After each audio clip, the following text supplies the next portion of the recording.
Wah, aku baru tahu ternyata banyak aktivitas rumah tangga yang menyumbang emisi karbon, yaitu pemakai bahan bakar memasak dan memakai energi listrik di rumah. Pada saat kita memasak, kita menggunakan LPG, yaitu energi tidak terbarukan.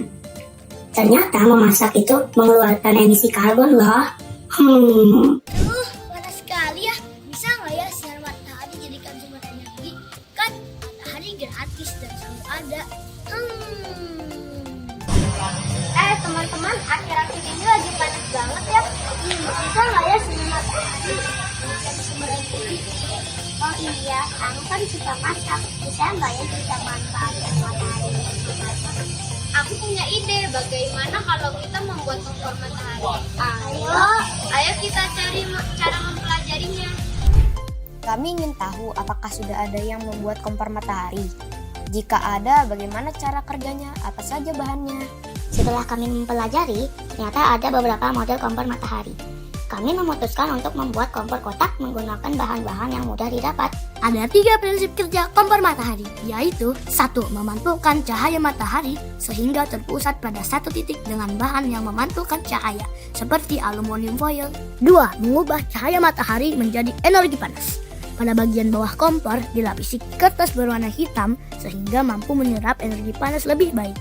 Hal ini karena warna gelap dapat menyerap energi panas dengan baik. Ketiga, menjebak energi panas. Setelah cahaya terserap dan berubah menjadi panas, udara panas harus dapat terperangkap. Kita menggunakan plastik bening agar cahaya matahari tetap bisa masuk. Setelah itu, kami mulai merencanakan kompor matahari yang akan kami buat. Ini desain kami. Kami menggunakan dus sepatu bekas, plastik, karton hitam, dan aluminium foil. Tutup dus sepatu kami lapisi dengan aluminium foil karena akan berfungsi sebagai pemantul sinar. Bagian dalam kami lapisi karton hitam untuk menyerap panas. Lalu lapisan atasnya kami beri plastik bening untuk menjebak panas. Kami mencoba melakukan percobaan di perkarangan rumah kami dengan mencoba mencairkan mentega. Ada beberapa hal yang kami pelajari. 1. Jika cuacanya berawan atau mendung, maka sulit untuk mencairkan mentega. Dan jika hujan, maka tidak mungkin memasak menggunakan kompor ini. 2. Jika cuacanya cukup terik, maka dalam waktu 4 jam mentega mampu meleleh sempurna. 3. Mangkok memasak yang mengkilap permukaannya lebih cepat panas daripada yang buram atau tidak mengkilap. Untuk membuat kompor kami bisa bekerja lebih baik lagi, kami mendatangi Museum Listrik dan Energi di Taman Mini untuk mencari tahu tentang kerja kompor matahari. Di sini, selain berdiskusi, kami juga belajar tentang pemanfaatan energi matahari menggunakan panel surya.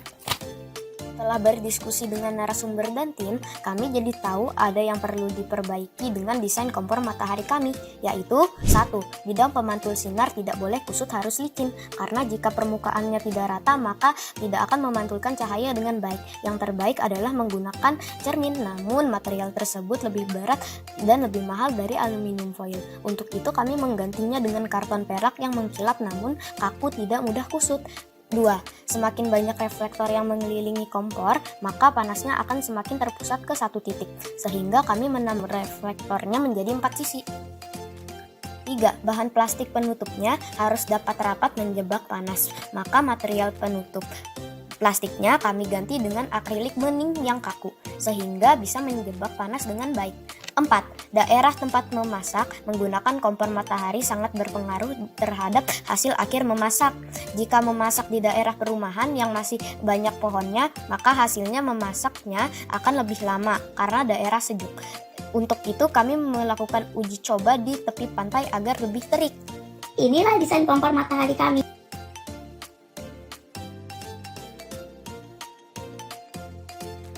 Kompor ini ringan, compact, dan portable, atau mudah dibawa dan dipindahkan. Jika pada desain sebelumnya kami berhasil mencairkan mentega, maka dengan desain ini kami mencoba memasak telur di tepi pantai. Setelah 4 jam hasilnya seperti ini. Berarti dengan desain ini, prinsip kerja kompor matahari lebih berhasil dibandingkan desain sebelumnya. Kompor matahari memiliki kelebihan sebagai berikut. 1. Ramah lingkungan karena memanfaatkan energi bersih dan terbarukan. 2. Murah dalam pembuatan dan penggunaan karena tidak perlu membeli bahan bakar. Kompor matahari memiliki kekurangan sebagai berikut. 1. Sangat tergantung cuaca. 2. Waktu memasak lama. 3. Hanya bahan makanan tertentu yang dapat dimasak. Lalu, apa yang bisa kita lakukan ya agar kompor matahari bisa tetap bekerja jika tiba-tiba mendung atau tiba malam hari? Bagaimana kalau desain kompor mataharinya kita tambahkan panel surya sehingga pada saat matahari tarik, panel surya dapat menyimpan energi dan ketika tiba-tiba mendung, kompor matahari bisa memanfaatkan energi yang disimpan di panel surya untuk melanjutkan proses memasak makanan. Wah, ide yang sangat baik. Namun dengan adanya penambahan panel surya pasti akan lebih rumit dalam pembuatannya. Lalu lebih berat beban kompornya karena banyak komponennya, serta biayanya lebih mahal. Namun dengan penambahan panel surya akan memanfaatkan energi matahari dengan lebih baik. Berikut adalah perbandingan biaya pembuatan kompor matahari. Demikian video dari kami. Saya Kendi, saya Rona, saya Mikael. Terima kasih.